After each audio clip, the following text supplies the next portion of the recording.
Assalamualaikum warahmatullahi wabarakatuh. Inna hamdalillah nahmaluhu wa nastaghfiruhu wa na'udzubillahi syururi anfusina wa min sayyiati a'malina. May yahdihillahu fala mudhillalah fala mudhillalahu ala asyhadu alla ilaha illallah wa asyhadu anna muhammadar rasulullah. Pertama dan yang paling utama, kita ucapkan puji dan syukur kepada Allah Subhanahu wa taala, yang mana di hari yang indah ini kita masih diberikan kesehatan untuk bisa melaksanakan daring perkuliahan ini. Salawat dan salam tak lupa pula kita hadiahkan kepada baginda Rasulullah dengan mengucapkan Allahumma sholli ala Muhammad wa ala ali Muhammad. Untuk tidak memperpanjang mukadimah, materi yang akan saya sampaikan berjudul Pancasila dalam Perspektif Islam. Pertama, sila ketuhanan yang esa. Artinya, bahwa kita meyakini dan mempercayai bahwa Tuhan itu Maha Esa. Hal ini menegaskan bahwa Sang Pencipta itu tunggal, sebagaimana yang tertuang dalam Quran surat Al-Ikhlas ayat juga di surat Al-As,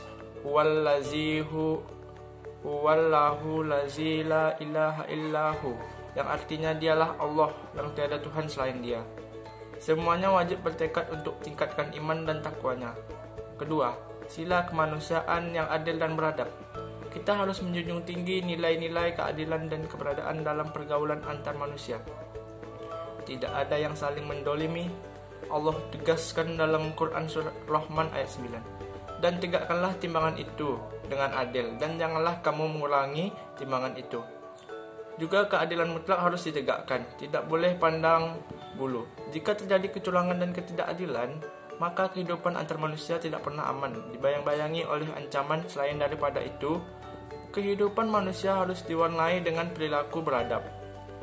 Allah Subhanahu wa taala berfirman dalam Quran surat Al-Qalam ayat 4, yang artinya, sesungguhnya engkau Muhammad berada di atas budi pekerti yang agung.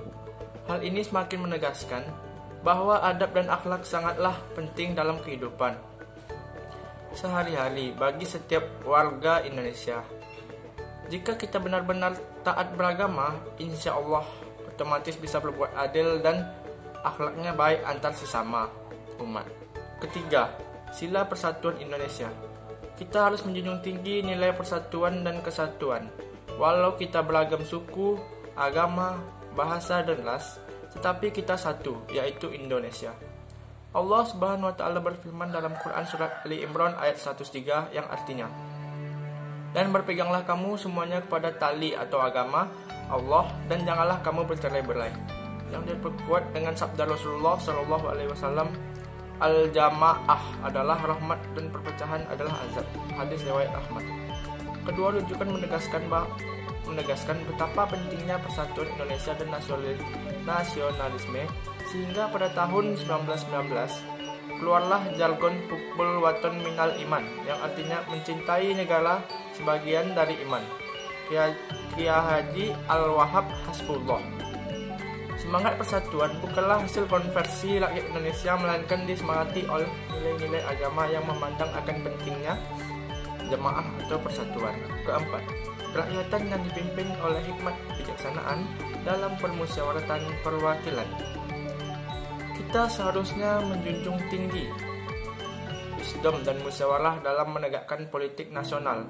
Hal ini sejalan dengan Islam yang tertuang dalam Quran surat An-Nahl ayat 125, yang artinya, serulah manusia kepada jalan Tuhanmu dengan hikmah dan pelajaran yang baik, dan bantahlah mereka dengan cara yang baik. Demikian juga dalam Quran surat Ali Imran ayat 159, yang artinya, dan bermusyawarahlah dengan mereka dalam urusan itu. Kemudian apabila kamu telah membulat tekad, maka bertawakallah kepada Allah. Sesungguhnya Allah menyukai orang-orang yang bertawakal kepadanya.